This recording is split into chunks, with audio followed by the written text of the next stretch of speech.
Well, gotta play that music again. Well, the song's... Hey, I'm obviously talking well today.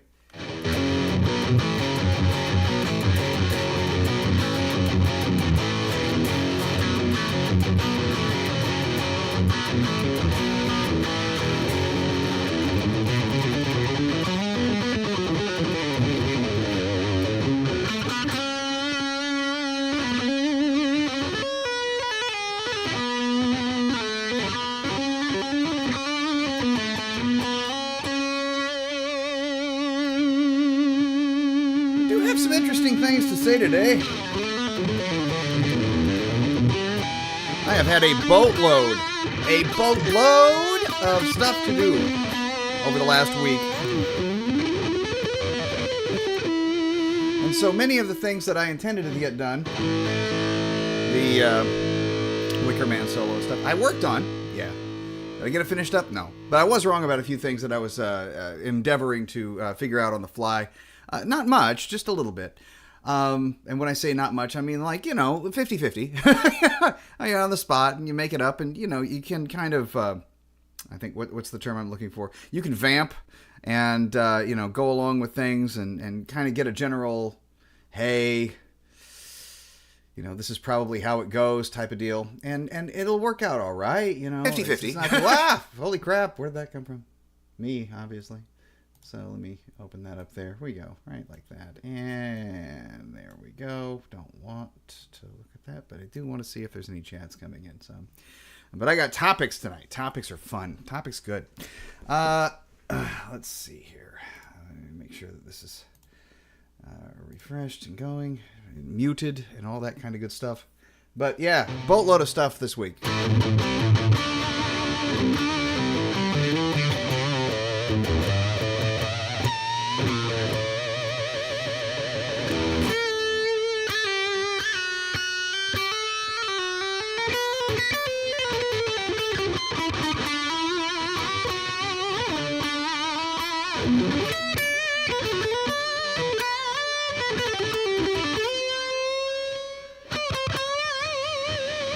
Have the noise gate on just a little on the high side, but I was rhythming out, so you do want it a little higher like that. I'm gonna have to come up with a nice solid in between for like live work, something that'll keep everything quiet, but still allow me to do things. Sure, I could turn off the noise gate, but turn off the noise gate, hit the boost, engage the this, engage the that. Nah.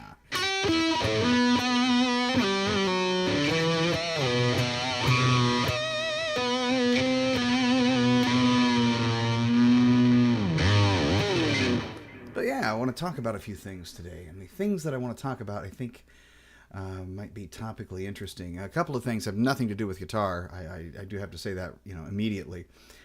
Topics, I think the biggest topic that I've been having a ball with this last week, is getting a bit of an arrangement together with a few people. Sips on the tea, and the songs that we're going to be doing.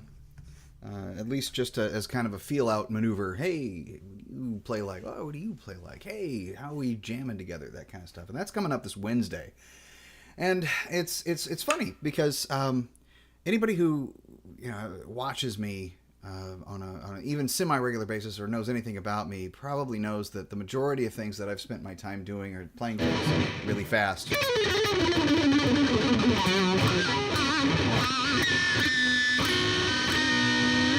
Playing weird things, sometimes completely accidentally, but it's concentrated, like kind of technical.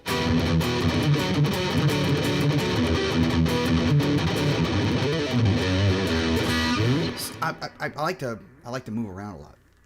And most of my influences are from the late 70s. Somewhat the early 70s, the late 70s, all the way through, till like 1993, and then things stopped fucking butt cold until I found Norwegian black metal. And I still liked a lot of death metal, and the thrash, which is what I was really, game for, pretty much died. And about the only music I really listen to nowadays is, like Renaissance and classical and stuff like that. That's what I listen to. It's not what I play. It's kind of like, being really trained in, heavily in chess and then but you like to watch games of checkers, or you like to watch games of it's some archaic form. It's really neat though. So, or you like to watch games of bocce ball or whatever. You fill in the blank. I like to watch cooking shows, but I listen to class. To me it's that level of like similarity and difference at the same time. So it's just an activity. It is what it is. But I am trained in this one specific kind of thing. It's part of me. It's what I do. It's not only what I'm trained to do. It's what I want to hear. So that's what I do. But going on with the fun stories. So I've been asked to learn some songs, and I'm going to learn them. More specifically, I've been devoting a lot of time to learning some of them. The ones I've been learning have been kind of not so guitar oriented in a couple of cases. So I'm not a fan really of the Doors. But I'm familiar with Riders on the Storm, and it used to come on like Coast to Coast AM, and I always liked it when Art Bell used any bumper music that Art Bell used. I'm really game on that. I really thought that stuff is great. So in a weird, it's like between 1965 and 1975 world again. But I really enjoyed his show. Coast to Coast was the greatest back in the day. But Riders on the Storm, that's not really so much of a guitar song. It's kind of a keyboard song. And there's another guitar player in the band. We finally talked on Saturday, or Sunday. And the thing that we got out of that talk was that if he asked me to do this, but I was already on that page because the day before Saturday I worked on a lot of these, and all of them actually. But he said, I think you should play the keyboard parts. And I'm like, I've learned the keyboard parts. That's great. So the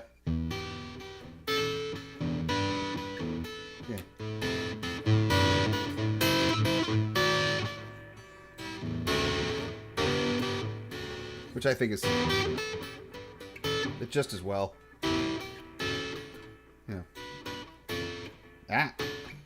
But that kind of thing. But the keyboards have these neat little lead lines in there, like.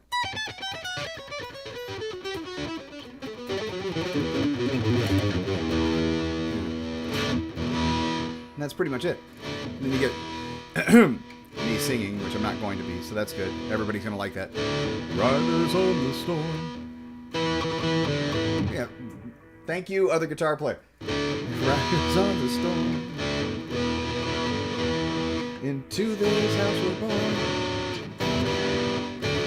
Into this world we're thrown. And the keyboard.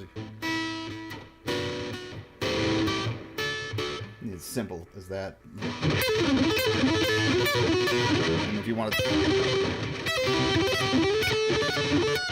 I think they'd probably throw me out. I don't want that to happen, so I'm not going to play that.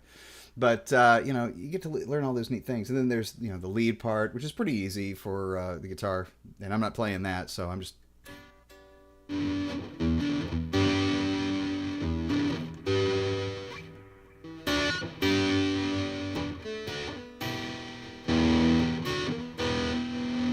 Noise gate. I'm gonna have to turn that off or something. And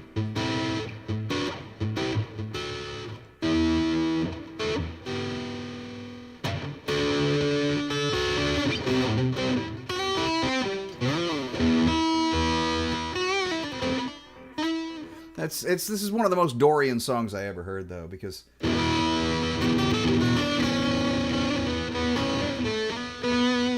yeah, I'm gonna mess with that. It's just cutting off everything. It's funny, a little notch either way will get you moving in the right direction, but it's not cutting out now, so that's good. It's not stopping at all. So back to that.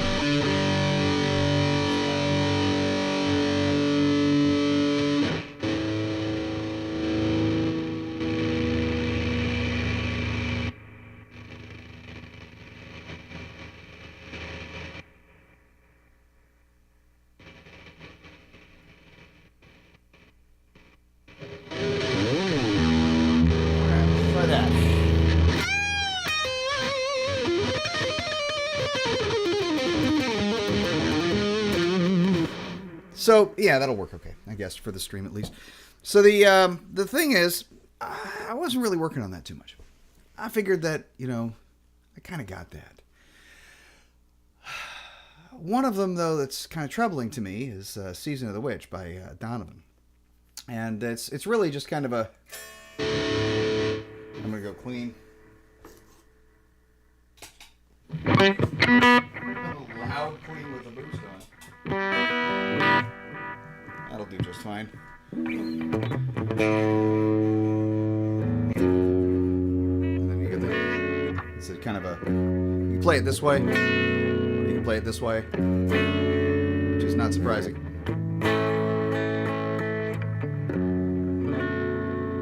Or again...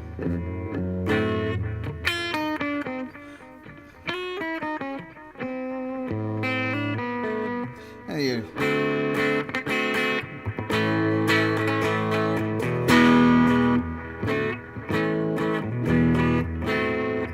I don't know, something like that. I'll have to listen to it a few more times.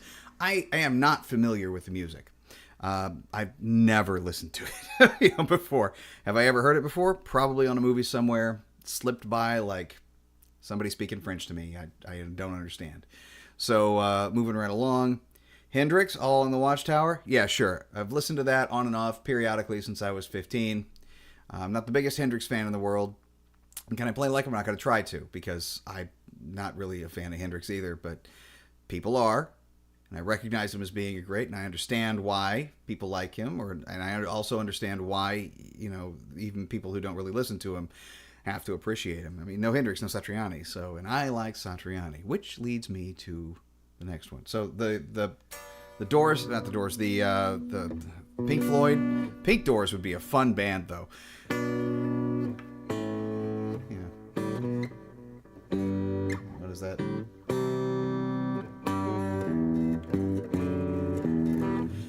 Yeah.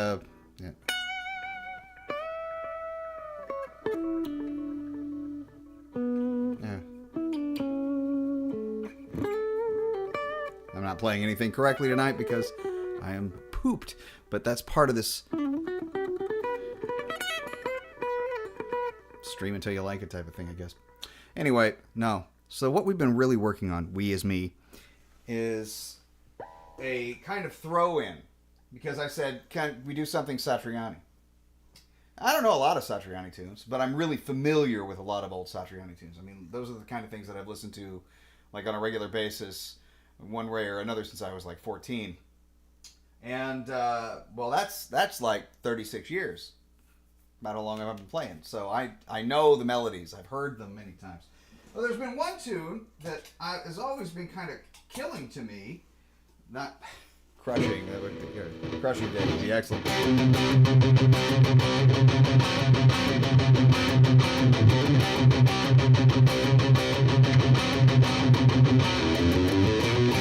That would be sure. Let's do that. That's fine. The thing that I got though to do is I saw it in there and I'm like, this is the only one. They had to pick this one. It's Mystical Potato Head, but the Mystical Potato Head groove thing. Now this noise gate. So I'll just cut it really quickly. Okay.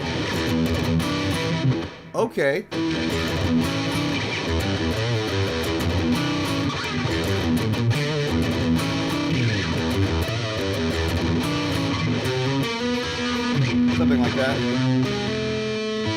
No? That's it.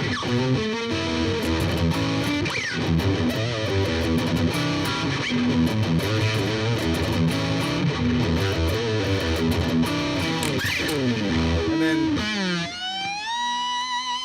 Okay.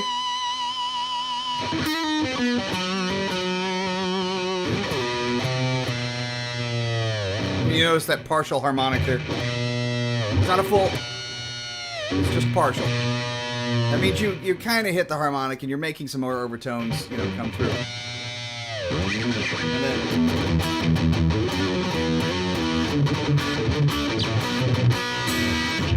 which is,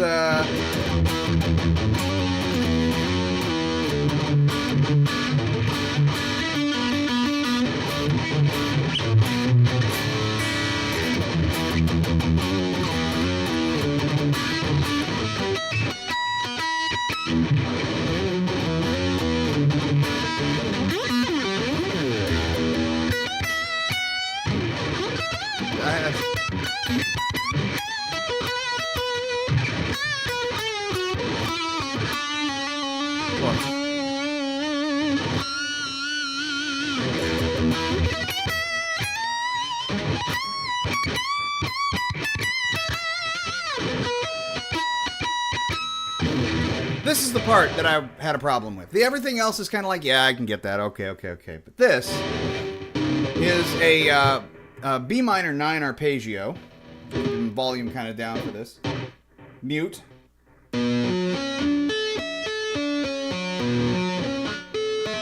Okay. 9. You get the third here, the minor third. 9. It's also 2, so 9. Minor third, but it's not really a 9 in that case because it's got the third in it. It should be a sus2. And then right there you got a flat 7. You got a 4. So you also have an 11. So that's kind of nuts, but accurately cool.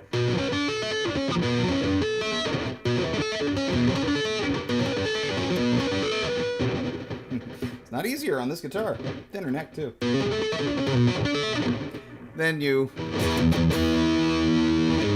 do a what Joe describes as a D Lydian arpeggio, and when you lay it out, the notes on it are D, A, E, F sharp, C sharp, and G sharp, and in fact that kind of highlights, without really any exception, it's a Lydian scale, without I think without the 2, so which is nope, the 9 is the 2. It's got a sharp 4. Yeah, it's essentially the Lydian scale. No 6th. That's it. So you see how that, you got a major in there, and you get 7. It's here. There's your sharp 4.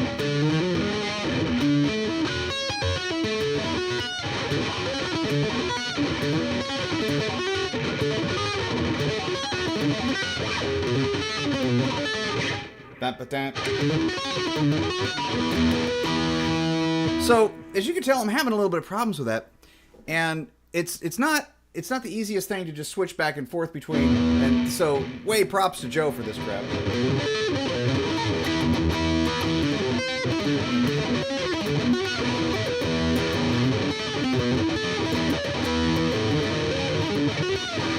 That whole back and forth thing is giving me a lot of trouble. So I'm going to have to work on that, and that's just the end of the story. But the fact that my fingers can do that now, well, that makes me very happy because they were never able to keep up with that speed. So here's the fun part. I'm not Joe. I've never pretended to be Joe. I like Joe a lot. Joe's one of my favorite guitar players of all time. That's Satriani, not Bonamassa, that freaking insufferable hack. No. So this, on the other hand, is how I'm going to be going ahead and approaching it. And I think this is fun because he doesn't do this, and I'm not Joe. So why not go ahead and take the story somewhere else until I can get his stuff down. Yes, that's right, ladies and germs. I'm going to sweep this.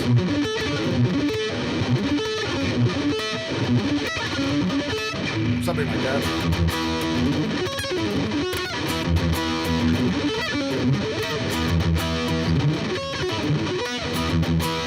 And that works for me.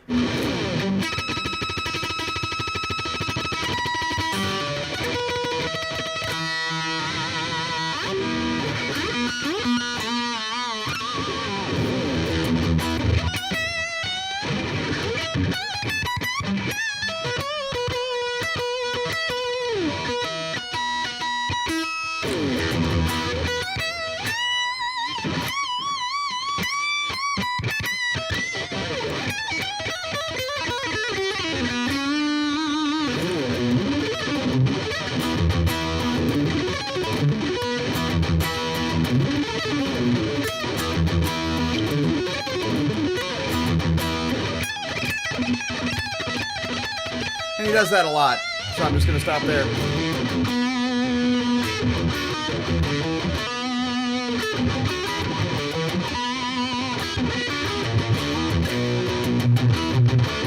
And then he does this crazy.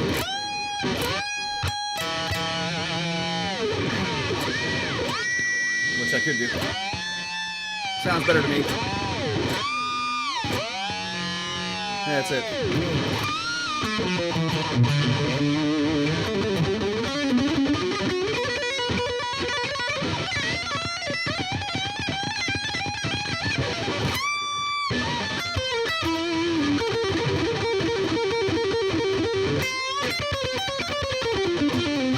Something like that.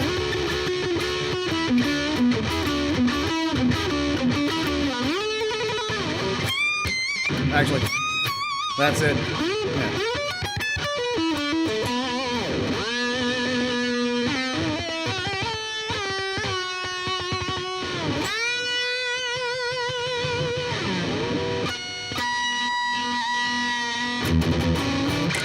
And it just, wash, rinse, repeat. The end riff is...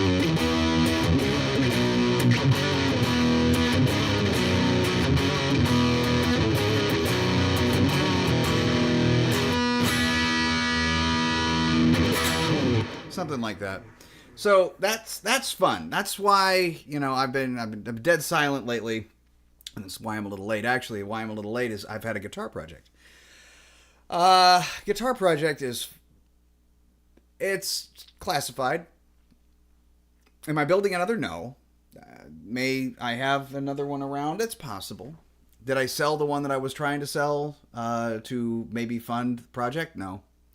It's still for sale and nobody's buying. I don't think anybody has $1,500 anymore. It's just one of those things. So, who has that lying around? I don't. But nevertheless, it's fun time. But I'll tell you what. Part of the project is this. Just got this guy in the mail today. And just like the other stream we did a little while ago, I'm going to be rebuilding another one. Because in this case, so we're learning things. In the Floyd Rose special, right now, the first one I ever tried was great. Absolutely great until it wasn't. First one I tried was that Jackson over there. It was really, really good.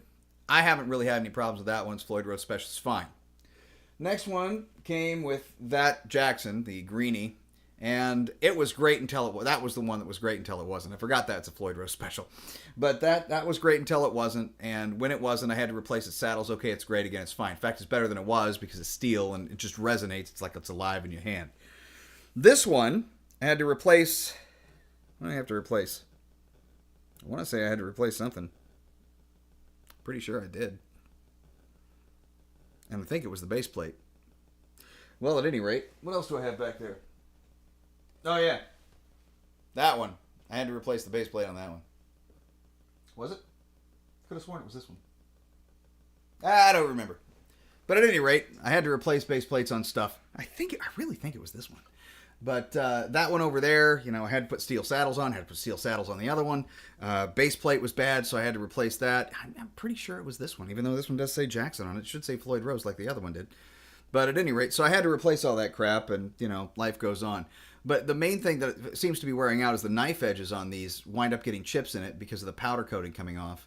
And those chips cause the tremolo to never really return to zero. So you can just... then either you'll be flat or sharp, go back the other way. Either you'll be on, either you'll be in tune or flat, sharp or in tune, one of the two.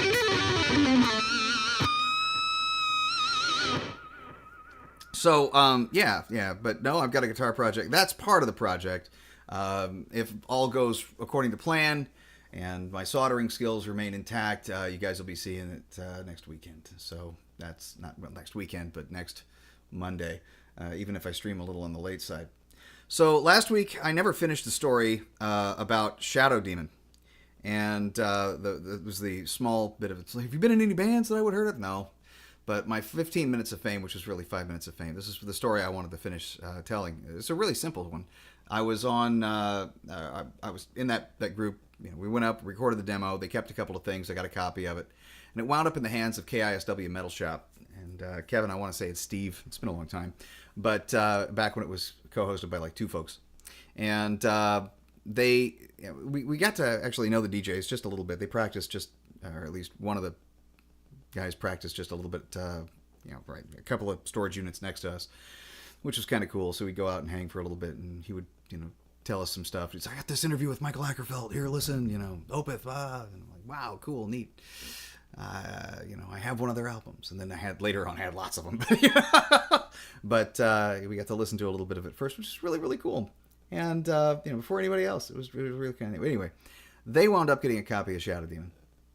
I know they don't know my name or anything, but they wound up getting a copy of that. And they played the first cut off of it, which was a really good cut. It's called "And the Meek," and I did the first lead on that, and it was challenging. I had to actually rewrite everything. I'd practiced a bunch of stuff beforehand, and they're like, "Yeah, well, the parts that you're playing, that's actually over vocals. You're not playing that there. This is where you're actually playing a lead." So I had to rewrite one like in the studio, and then I harmonized it, which is like hilarious to me. I had to learn what I did and then play it again, and everything kind of became this orchestrated thing, and it was pretty cool. But after the fact, the guy, Metal Shop dude, said, "I don't know who did that first lead, but that's how you make one." And I'm like, "That's the best thing I ever heard." That was good for me. I enjoyed that. That's all I asked for. It was a little bit of hey, he can play a little bit. I'm like, "Yeah, thanks." That was really, really cool. So yeah. I was talking last week also about mini goals. So talked to you already about the songs I'm learning, playing with people, how it's going. Sounds like it's going to go well. I've kind of got to get my act together tomorrow just to kind of put a final on that. My act together tomorrow is taking the Ironheart and that pedal board and popping it in my car in preparation. But actually, I'm going to need to do that Wednesday morning because I don't want a chance just leaving it in my car all night long and then leaving it and missing it. But I get to pack all that stuff up and then drive to work and then go to work, and then after work I drive straight over and jam with these fellas, and hopefully it turns out pretty well. I'm not taking my cabinet though. That's the fun part. I get to go direct because that has the ability to like go direct and plug in an XLR jack. I'm not sure if I need to bring a cable. I'm going to, but I'm not sure if I need to bring one. Yeah, you plug that direct into a board, and it's got cabinet emulation. I've never played through the cabinet emulation, so it might suck. I don't know. We'll find out. And of course, I'll keep you guys abreast, and next week we'll see if I can keep me a thigh. That's a terrible joke. Thanks for playing.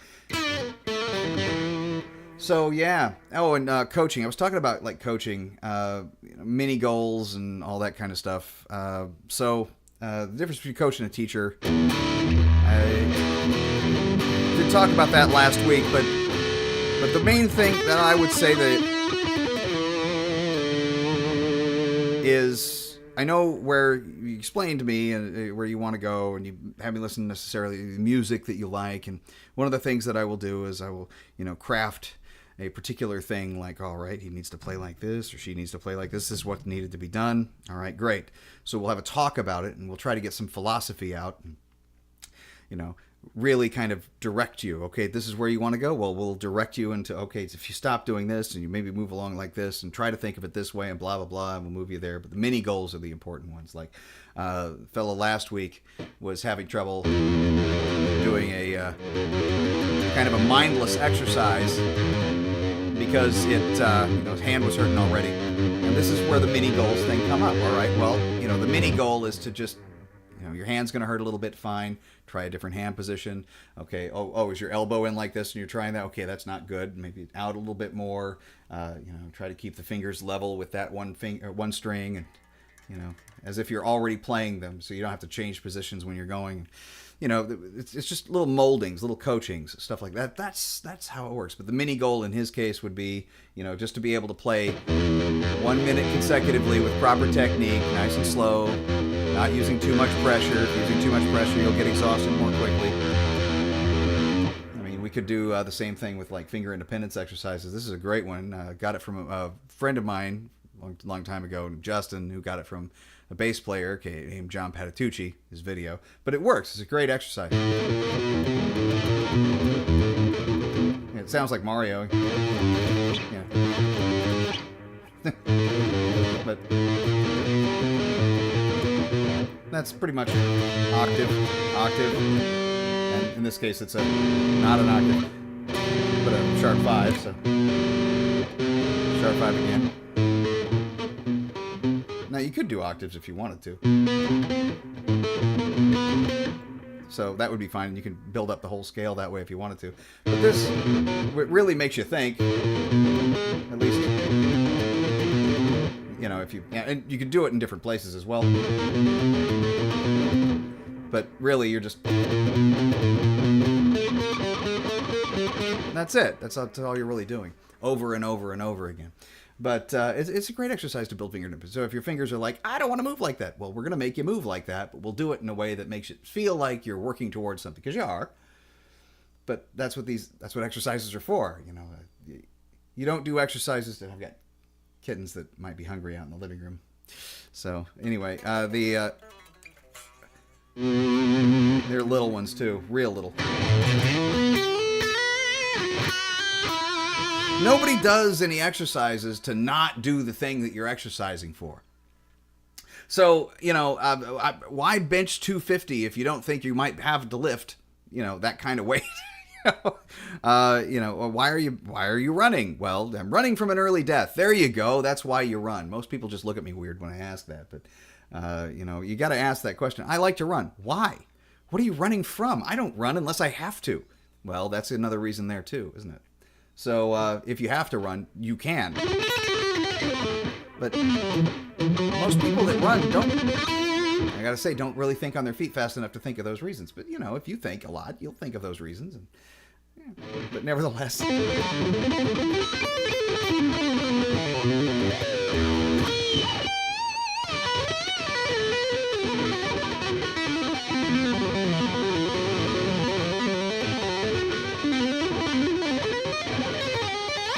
That's way out. So I'm going to actually give some advice about the tapping thing. I went over a little bit of it because, you know, there was a call last week for my legato sucks or my tapping sucks or whatever. And again, you have to work on the thing in order to make yourself not suck. So don't avoid it. This is a problem area, and this is what practice time is for. So if you already are good at something, sure, you can probably get better at it. You know, if I'm playing.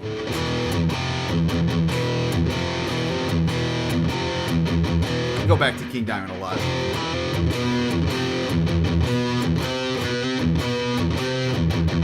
And I'm having problems with this transition. And I'm, you know.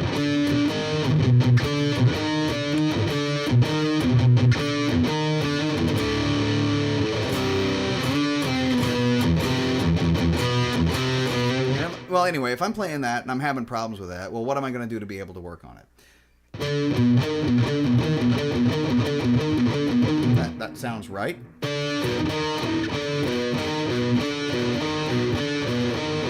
And I'll just go back over it.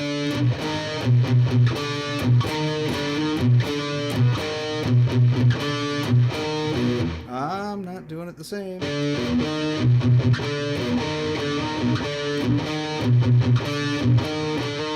Okay, so it sounds like I got it down. I'll play a little faster.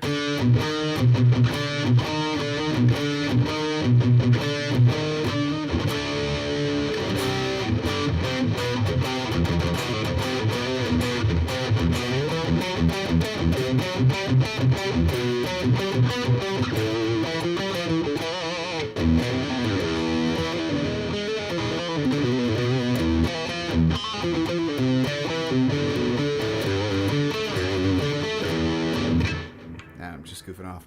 Sorry for keeping you. But the idea is not lost, though, that little things, you know, practicing the little things that'll help you move. So if your problem is your tapping, fine.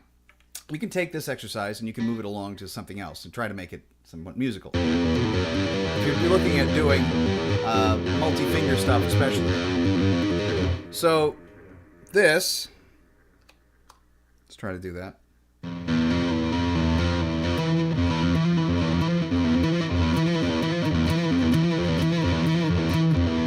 Or you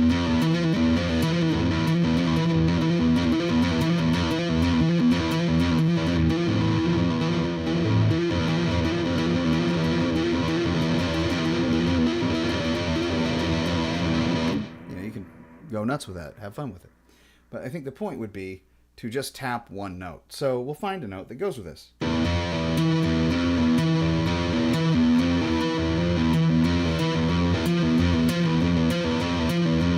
So every four. Do this one.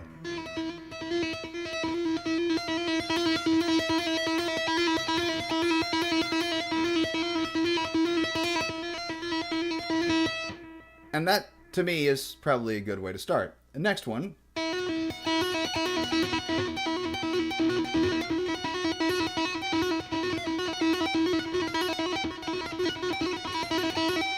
That kind of thing. Messing around with that.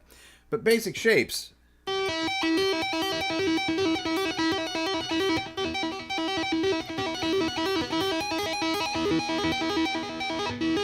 Ah, yes.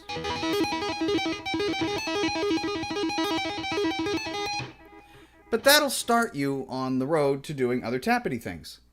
Especially on one string. Or even... It'll start you on the path. If you wanted to do multiple strings, try doing, different things. Arpeggios, maybe. Or even,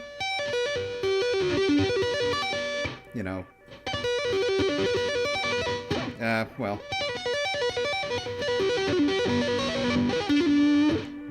switching that up too, unfortunately. Altered.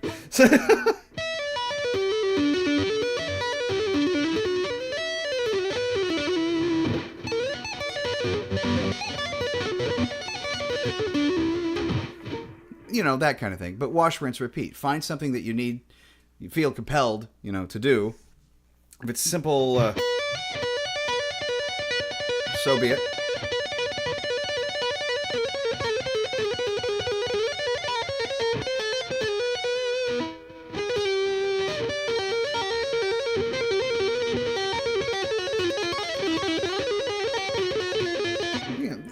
Figure out patterns. Enjoy that. But the point is to just do it. And do it more often.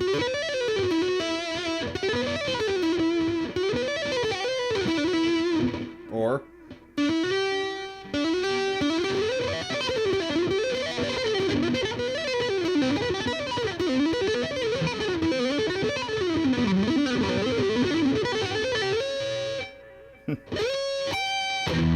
That's how it was supposed to ring out, but it didn't.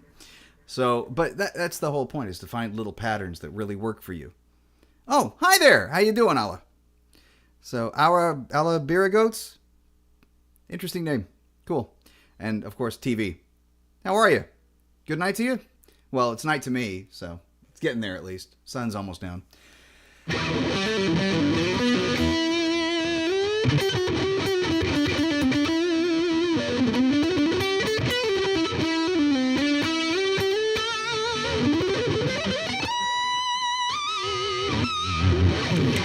I'm just goofing off.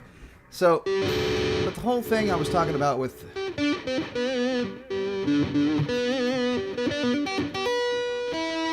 If you're not feeling something...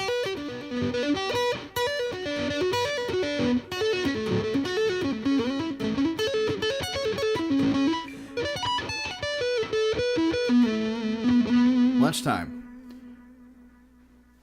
Japan, China, Australia... Taking wild guesses, I really don't know. Wait a minute. Closer to Europe? Where are you at? Gotta know. Could even be Middle East, as far as I know. Lunchtime, roughly? Yeah. Let me break out Google Earth and take a look-see and see if I can see it before you respond. Oh, I got a WhatsApp message. I say, thanks, man. Okay, very cool. How about I spell that right? Yeah, so I was working on a guitar project. Not now, of course, but so the Philippines, no kidding, awesome. This is so neat, it's so worldwide. So, how cool is that, man? Well, hey, man, how you doing over there in the Philippines? Art Bell once lived in the Philippines, that's about all I know. And you guys have excellent food.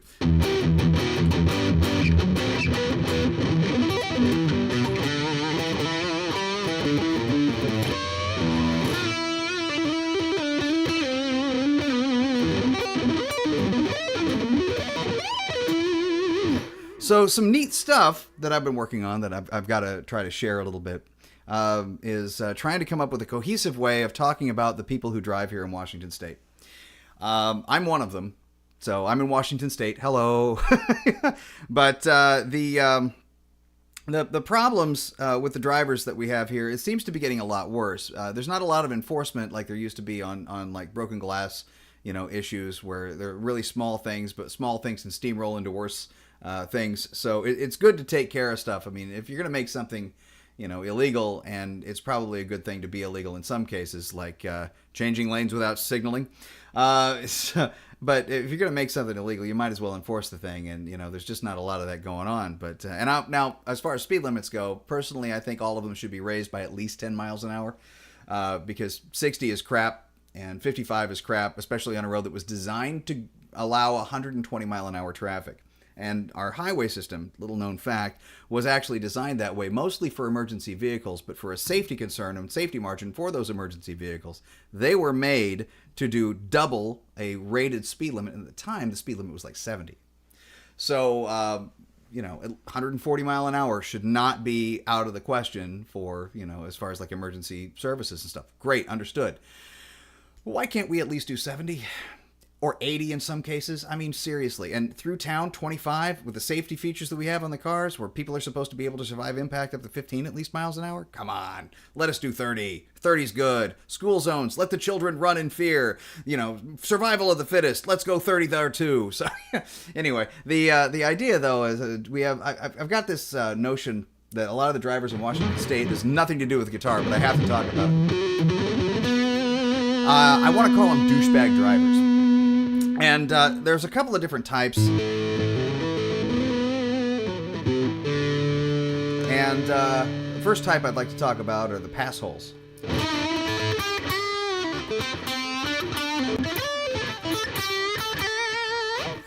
So the pass holes, there's three different types of them. One of them is the kind that, swoop up behind you. They're going to go fast. All right, great. I'm going to go ahead and finally realize they're just going to go ahead and pass you. Okay, so they pass you, and then they get in front of you, and then they slow down to 2 mile an hour slower than you were going in the first place. And it's not because they mean to, it's because they're stupid. So there can't be any other reason for this. If it's malicious, then that's even worse. But I'm thinking that there's a difference between maliciousness and lack of knowledge. It's just like they're not paying attention. I learned a long time ago, for instance, by watching people drive. I used to drive a lot, so watching people drive. As soon as you get on your cell phone, they slow down by 3 miles an hour. Nobody does it. Everybody does exactly the same thing. As soon as they pick up the cell phone, they slow down 3 miles an hour. So maybe they get in front of you and pick up the cell phone. I don't know. The second type of pass hole is the kind that don't actually pass you. They get up there, and then they go to start passing, and then they stop. And your car is here, and they go about right there. And especially at night, so they can shine their light onto your, rearview mirror that shines into your eyes. Well, I got a trick for that. You turn your rearview mirror down so you don't see that, and you're fine. But still, you got that problem. Then they'll just hang there. And it's a real drag. So that's bad. So yes, thank you. I appreciate the fact that you're laughing at this. Maybe you've gone through this yourself, but anyway, they just kind of hang out right there, and it's a real thing. And then maybe they'll slowly move on. You could slow down, and then they'll kind of move on, and then they get in front of you, and then they take off, and then everything's fine. Why didn't you just pass me faster? You intended to pass fast anyway, or at least you were going faster than me. Why don't you just continue to do the same speed instead of hanging behind me for a minute, getting behind me right there, and slow down? So anyway, that leads to the third type of pass hole. You're passing people. Somebody decides that you're going faster than them, so they have to get in front of you and slow down for every car, then speed up between every car. Those are the worst, and I can't stand them, but we have to live with them every day here. And so we have a lot of passive-aggressive drivers here. Me, I drive actively, and I wouldn't say I drive aggressively. I drive assertively. I drive because I have to go somewhere. I like to drive, but I need to go somewhere, so when I'm driving, I just want to go there. And I'm going to go there at a pretty constant speed, and if I'm passing people, that's fine. But I'm going at constant speed while I'm doing it, and then, get over when somebody wants to pass me, that's fine. Oh, yes. Type of pass hole type number 4, lane campers. They're not passing anybody. They're just hanging out in the passing lane. So in Washington State, other states may differ, but other states also have similar things. In our far left lane is the passing lane. If we have a 2-lane highway, we have the commuter lane and we have the passing lane. If you're hanging out in the passing lane, you're not supposed to hang out in the passing lane. People are passing, and then they get over. That's at least what they're supposed to do. We have 3 lanes. We have the traveling lane, the traveling lane, the commuter lane, and then there. And anything else in between is like the traveling lane. We're not getting off anywhere, and we're not passing people, so that's that. Then we also have, of course, the lanes that are meant for like multiple car uses, the carpool lane, stuff like that. HOV lane is what they call it. So it's like big vehicles and crap. But it's a real bother, man. I don't really care about the I mean, I usually am the only person in my car, so I don't really care about the HOV lanes. They should be closer. They should be like where the commuting lanes are, so the buses don't have to meander through traffic to drive slower and slower and slower and pass, passing lane and not pass anybody and just get over. It's a bunch of crap, but that's the way we rigged things here to impede the flow of traffic. Dumb, but they wanted to impede it, and they did a good job. So they'll tell you it was for traffic flow, but you can't have traffic flow if a bus is cutting across 4 lanes of highway to get to a lane that people are driving faster in to drive slower. Beyond me. Just beyond me. Well, that was cute. But it sounded better in my head.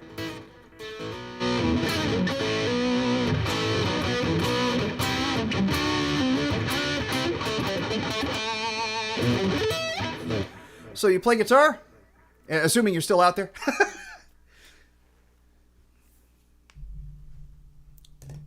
But that's just the beginning. I mean, I've got a lot more to say about the drivers up here in Washington. I've been driving for a long time, so and it just keeps getting worse. Another one, I used to call them the linkers. I still do, but I used to too. The linkers are the type of folks that'll just they're already okay. They're going 70 and a 60. You're going 60 or whatever, and they're obviously going faster than you. They don't know how to pass, so they come up right behind you and they just stay there as if you're going to go faster. If you go faster, they'll go faster too. They'll never pass you. The best thing to deal with a linker, can't go over 100. Are you talking 100 kilometers per hour or are you talking 100 miles per hour? Because I would love it if it's 100 miles an hour. That's awesome. So, let's see. Rough kilometer to mile conversion there. I guess that would be like 130 kilometers per hour is 100 miles an hour. But, that is kilometers, not miles. So we're talking around like 55, 60 miles an hour. Okay, well, sorry. The fastest speed limits that I know of is like 85, and that's in Wyoming. I think we can do the same thing in Texas, and that's miles per hour. So, but that's it. It's nowhere near the coolness of the Autobahn, which is on most days unlimited. It used to be just unlimited, and there was rumors that Montana had unlimited speed limits as well. But that's not true. It's just that every speed ticket will cost you $5, or at least it used to be that way. So you get pulled over, you can pay in cash, $5. There you go. Shoom. I'm going to speed through the rest of the state now. So maybe it was $50. I think it was $5 though. I know it was $5 in Vegas. Everybody speeds in Vegas. That's nuts. Speed limits posted 30 miles an hour. People are driving in town 80. Everybody's doing it. Even the cops are going 80. They don't care. Everybody's going 80. It's nuts. And everybody has dents in their car too. So yeah, well, I had to ask about the kilometers things. I appreciate you letting me know. I mean, we're like one of 3 countries, and the other 2 are pretty small that use like miles, the imperial system. Metric's pretty cool, man. I like metric. It's easy to figure out. So it's not necessarily the easiest thing to convert, but it's easy to figure out. I mean, centigrade, granted, okay, so if we're doing like a Celsius to Fahrenheit conversion, that's simple. So, if it's like, what is it? The number in centigrade times 1.8 plus 30 or 32. I think it's plus 30. So, and that's a pretty exact measurement. So like somebody was saying the other day that it was like 35 C, and I'm like, that doesn't sound hot, but it is hot. It's like 95, 93, 95 degrees. It's pretty hot. So, but you got to admit that 95 degrees sounds hotter than 35. So I think the Fahrenheit temperature thing works pretty well, with the exception of 0. Water freezes at 32. What the heck's that all about? And boils at 220. 0 and 100, much, much better scale on that one for water freezing, water boiling. I like that a whole lot better. So, but 95 sounds hotter than 35. So anyway, but I know how to convert it, and if you want to do a rough estimate, double plus 30 minus 2. So, and it's really not minus 2. It's minus like 2%, but that's whatever you want, have at it. But the question is, so do you play guitar over there?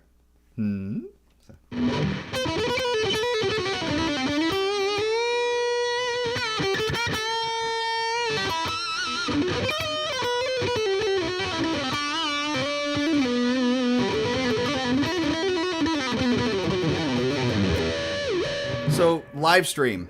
Thank you for stumbling. Appreciate it. So, and then there's Kelvin. Holy crap! Yeah, absolute temperature. I understand that. So, yeah, I'm gonna start breaking out the scientific notation in a minute. You know, it's the Planck temperature. It's 10 to the million 5. You know, or whatever. So, 10 to the 26, I think, something like that. Everything is like moles and all that. So, but you know, the number, Avogadro's number, keeps coming up and a bunch of stuff. Anyway, so the fast part on Tornado of Souls solo, the sketchy finger bit, as you like to call it. So you're talking about where Marty does something to the effect of that type of deal. So I have done a cover of Tornado of Souls, Tornadoing of Souls. Boy, listen to me go. I have done a cover of that in the past, and I kind of did the whole like I'm fighting through boss levels. So, you know, level 1 fight, and, you know, how do they, you know, actually, it's been about 3 years since I've actually played the thing, but I will give you my best shot, okay? So, I mean, this, I've got, you know, I remember that,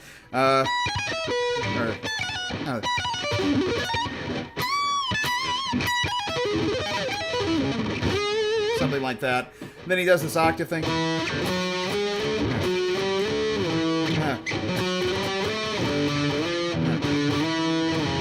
That's it. This is all ear now.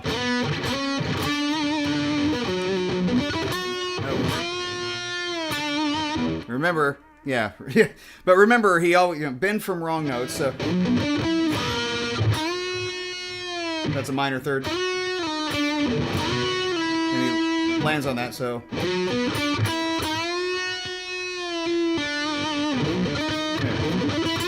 nope. That'll work too. Something like that. And then you get the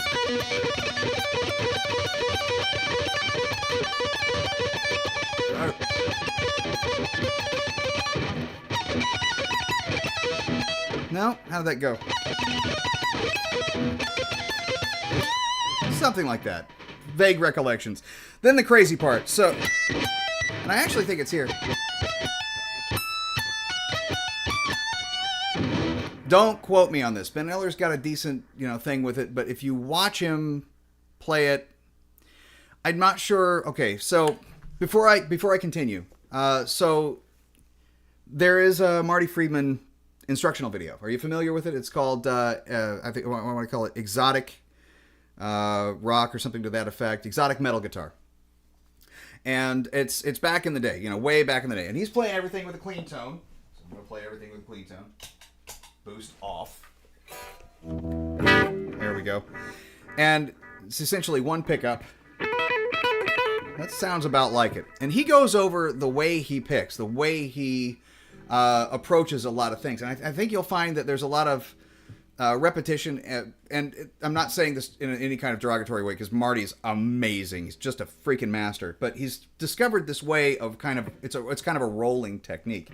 And there's subtle sweeping involved. And he says he's the first guy to say he doesn't do any sweep picking. But this is sweep picking. So down, down, up, pull off.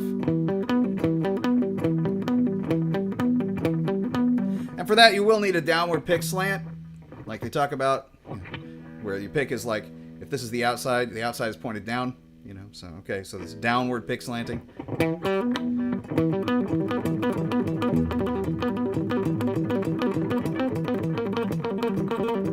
And a lot of upstrokes, so you're just going to have to get used to doing the upstrokes. I don't like upstrokes, but...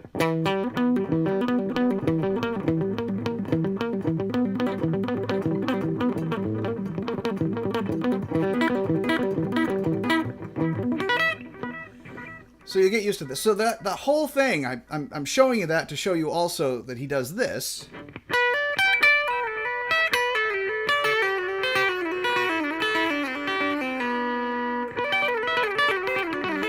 You know, type of deal, okay? So that...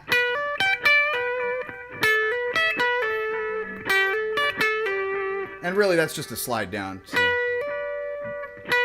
that's pick, hammer, upstroke, pick, downstroke there.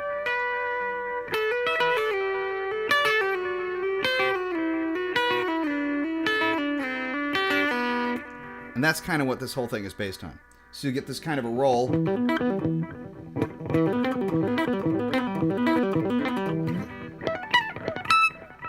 Right? And then that's when you'll start taking off with... which is really probably pentatonic. Something like that. Boy, that delay is just delaying today, isn't it? So, do you get the idea there? This is essentially in a B minor context. Everything here it's going to be essentially the same. So this...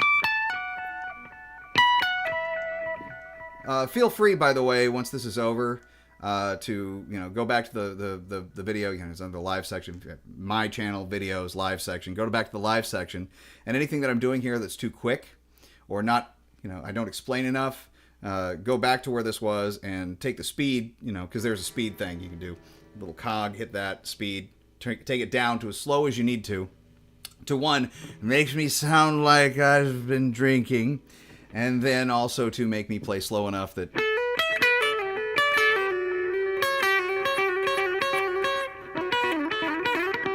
So this is something good. It's like the thing I was talking about, I think, when you first got on with miniature goals or mini goals. So you want to do that crazy thing.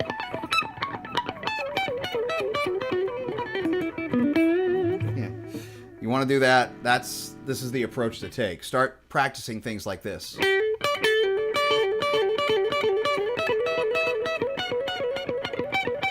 Well, okay, so when I did my cover of it, and again, if you wanted to go back and look at that, you can. I screwed that last part up. So I kind of essentially did like a "you died" thing there. But, it's like level 1, fight, level 2, fight, level 3, fight. Because it keeps getting more and more complex throughout the solo. And then it gets to the nutty part, which, what is that you called it? The stretchy finger bit? I would say it's this part. Oh, you mean this part? With this? Or the... Well, you're welcome. But if you were talking about this part... which is very stretchy. That's not easy to do. Oh, by the way, the one time I was crowd surfing was during that solo, during the Euthanasia tour. And of course, I wasn't in the band for anything. I'm not Marty Friedman. But I saw him in Seattle. And I launched myself into the crowd. I had to see, because I'm kind of short, I had to see if he, this is the age-old question with friends, was he tapping that? It doesn't sound tapped. Sounds like he's picking it. Got up there. Sure enough, he was picking it. So it was pretty neat. See, that part you can nail perfectly. Excellent. Very happy to hear. I'm glad that you probably play it better than I do, because somebody has to. Everybody does. So but that, again, down, down, up. Down, down, up.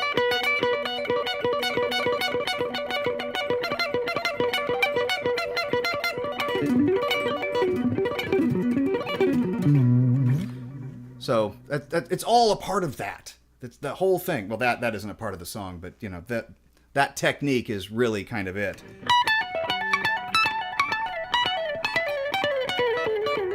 And then it's what stumps everybody, good sir. It stumps everybody. That's the one part of the lead. And when I went through it, I there's a lot of resources out there for learning songs, right?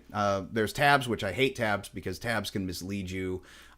Old tabs used to be written by pianists that kind of figured it out and then wrote it down. Sometimes they're like, why is this on the 34th? Nobody has a 34th fret. And what they mean is like a harmonic, it's a type of, that's 36 really, the 36th fret. But comes out better with distortion. But the neatest part is when you really take it into account that some of that stuff is completely wrong, and a lot of them are also written by beginner guitar players, or at least early on guitar players. Maybe they've been playing for a little while, but they too have an ear that isn't maybe fully developed and haven't been fleshed out. But they'll write it there. They use tabs too, so they write down what they figured out and they put it down there, and people think it's gospel truth. It's not. It's not even close. A lot of times, it's not. Ben Eller though had it pretty close. I think his whole thing with that is pretty on. But watch Exotic Metal Guitar, and you'll see stuff a lot like that in there.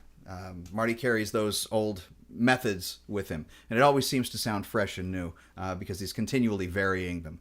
But that's the mastery of Marty, man. He's a damn good guitar player. So anyway, but yeah, Ben. So watch Ben Eller's video on it. He had it right. That's Eller. You know, your good old Uncle Ben.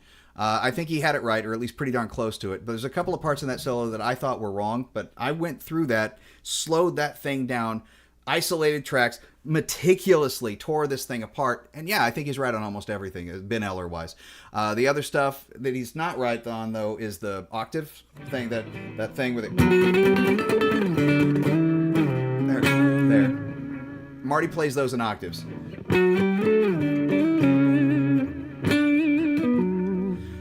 And I know he plays them in octaves because if you watch Marty play it live, he's playing octaves.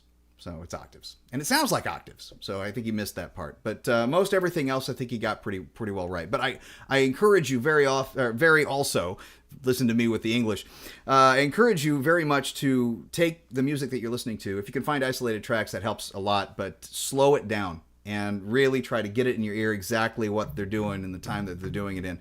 The length of note, because you're slowing it down, the length of note becomes longer necessarily. And because it's longer, it's easier to get that note stuck in your head and go like, oh, what is that?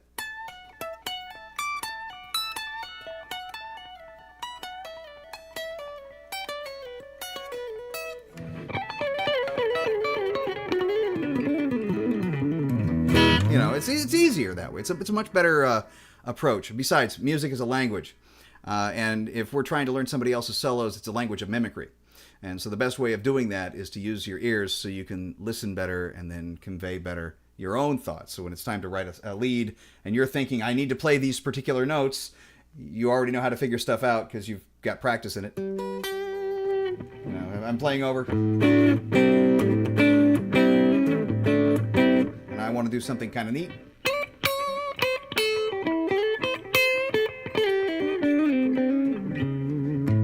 So hanging out on that lively, happy major over minor sound, but it makes no difference. Maybe I wanted to do something more arpeggiated in the first place, but I've got an idea where I want it to go.